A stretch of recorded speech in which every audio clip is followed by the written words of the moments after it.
नमस्कार मित्रांनो, जय शिवराय, जय भीम. एखाद्या राजकीय उपमुख्यमंत्र्यांनी सत्तेत राहून पुण्यासारख्या महानगरपालिकेसाठी सत्तेच्या विरोधात जाऊन आपल्या फोडलेल्या पक्षाच्या पुन्हा सहकार्य घेऊन सत्ता मिळवण्यासाठी तडजोड करावी हे लोकांना पटतं. लोकांना तर पटतंच, पण जी सत्ता जो पक्ष फोडून त्यांनी सत्ता स्थापन केली त्या फोडलेल्या पक्षालाही ते पटतं. हे राजकारण लोक मान्य करतात. पण सन्माननीय मनोजदादा जरांगे पाटील यांच्यासारखा प्रामाणिक माणूस लोक मान्य करत नाहीत. त्यांच्याविषयी बरीच कॉन्ट्रोव्हर्सी सध्या सुरू आहेत. म्हणजे खरं तर आपण बघितलं की एखाद्या राजाने युद्ध लढावं आणि त्या युद्धामध्ये तह व्हावा, विजय झाला की हार झाला हा प्रश्न न मांडता त्या युद्धात काय मिळवलं हे शोधण्यापेक्षा हा राजाच बदलून टाकावा, हा राजाच चुकीचा आहे, अशी काही लोकांची भूमिका आहे. सर्वसामान्याच्या घरातून एक साधं नेतृत्व पुढे येतं, सर्वसामान्याचं नेतृत्व करतं, सर्वसामान्याला न्याय मिळवून देण्याचा प्रयत्न करतं. मग त्यामध्ये दोन प्रकारचे लोक सामील होतात. एक, ज्यांना स्वतःभोवतीचं रिंगण वाढवायचं असतं, स्वतःचा प्रकाश समाजावर लादायचा असतो. आणि दुसरे असे लोक जे डोळे लावून त्या नेतृत्वाच्या मागे जातात आणि समाजासाठी डोळे लावून काम करण्याचा प्रयत्न करतात. मात्र हा लढा जेव्हा अंतिम टप्प्यामध्ये येतो त्यावेळी जे लोक स्वतःसाठी लढत होते ते बाजूला होऊन जातात आणि ते सांगतात की हा माणूस चुकीचा आहे. या माणसाने काय केलंय, तर या माणसाने समाजाला फसवलंय. खरं तर त्या माणसाने समाजाला एकत्र केलं, समाजासाठी लढा दिला, सरकारशी मॅनेज झाला नाही तो माणूस, आणि त्या माणसाने आम्हाला मोठं केलं नाही, आमचा चेहरा स्टेजवर दाखवला नाही किंवा आम्हाला आमदार खासदार केलं नाही म्हणून तो माणूस वाईट आहे असं सांगून काही लोक बाजूला होऊन जातात. तेच लोक स्वतःचा विचार करणारे असतात. मग अशामध्ये आपण जर तुलना केली सामान्य लोकांच्या विचाराची आणि सामान्य लोकांच्या पाठिंब्याची, तर सामान्य लोक नेहमी त्या माणसाच्या पाठीमागे उभं राहणार आहेत.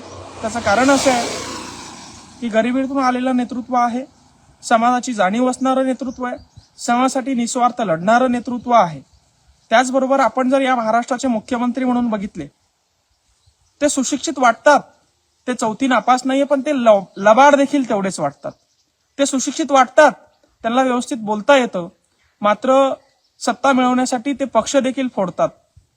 ते जरी सुशिक्षित असले, ते जरी समजदार असले, तरी सत्ता मिळवण्यासाठी साम दाम दंडभेद ते वापरतात. मग अशा सत्तेपेक्षा, अशा नेतृत्वापेक्षा, अशा मुख्यमंत्र्यांपेक्षा एक प्रामाणिक माणूस, एक साधा माणूस, एक गरीब कष्टकरी शेतकऱ्यांसाठी, मराठ्यांसाठी लढणारा माणूस, नव्हे तर मुस्लिमांसाठी, 18 पगड जातींसाठी कधी कधी मुद्दे उचलून त्यांच्यासाठी देखील रिंगणात येणारा माणूस, हा आम्हाला योग्य आणि सरस नेहमीच वाटतो. त्याविषयी आम्हाला काहीच वाईट वाटत नाही आणि आम्ही ते नेतृत्व मान्य केलेलं आहे. आम्ही म्हणण्यापेक्षा सामान्य लोकांनी ते नेतृत्व मान्य केलेलं आहे. जोपर्यंत त्यांच्यासारखा दुसरा एखादा कार्यकर्ता किंवा त्यांच्यासारखा दुसरा एखादा माणूस त्यांच्यासारखं कार्य करत नाही, त्यांच्यासारखा त्याग करत नाही किंवा त्यांच्यापेक्षा मोठं कार्य करत नाही, तोपर्यंत मनोजदादा जरांगे पाटील हे लोकांच्या काळजातून जाणारे नाही आहेत. तुम्ही त्यांना मिटवू शकत नाही. कारण आता आपल्या हातात काय आहे हे बघण्यापेक्षा मागे त्यांनी आपल्यासाठी काय केलं हे लोक बघतात, हे सामान्य लोक बघतात.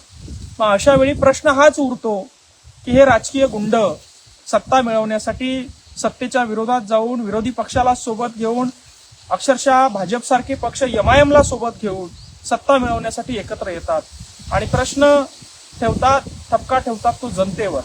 आणि म्हणून अशा या लबाड आणि लांडग्यांमध्ये एक प्रामाणिक चेहरा म्हणून ज्यांची ओळख आहे, आम्ही नेहमी त्यांच्यासोबत आहे. आम्ही रडत नाही, आम्ही रडून असं म्हणत नाही की दादा मला खासदार करा, दादा मला आमदार करा. हे होऊ शकत नाही. त्यासाठी कर्तृत्व असावं लागतं, त्यासाठी मेहनत संघर्ष करावा लागतो. तो प्रत्येक जण करतोय. शेवटी आमदार खासदार होऊनच काम करता येतं असं नाही, किंवा जे आमदार खासदार झाले ते काम करतायत असं नाही. सामान्य नागरिकाच्या मनामध्ये सामान्य नागरिकांसाठी काम करण्याची इच्छा असेल तर असंही तो काम करू शकतो आणि त्याला कोणी अडवू शकत नाही. जसं मी आता करतोय सरपंच म्हणून काम, एक साधा सरपंच असून कलेक्टर साहेब असतील, SP साहेब असतील, CO साहेब असतील किंवा कुठला आमदार खासदार कोणीही असेल, मी ठळक त्यांना फोन लावतो. छोटा जरी माझा सातबाऱ्याचा, गायगोठ्याचा, विहिरीचा विषय असेल त्यांच्याकडनं माझे कामं करून घेतो. त्याच्यामध्ये पदाची कुठं मला आवश्यकता वाटत नाही. पण ठीक आहे, काही लोकांना स्वतः मोठं होण्यासाठी आपल्या आरक्षणाचा, आपल्या आंदोलनाचा फायदा घ्यायचा होता, त्यांनी तो घेतला आणि आता ते उघडे पडत आहे. एवढंच या ठिकाणी मला सांगायचं होतं. जय जवान, जय किसान, जय शिवराय, जय भीम. धन्यवाद.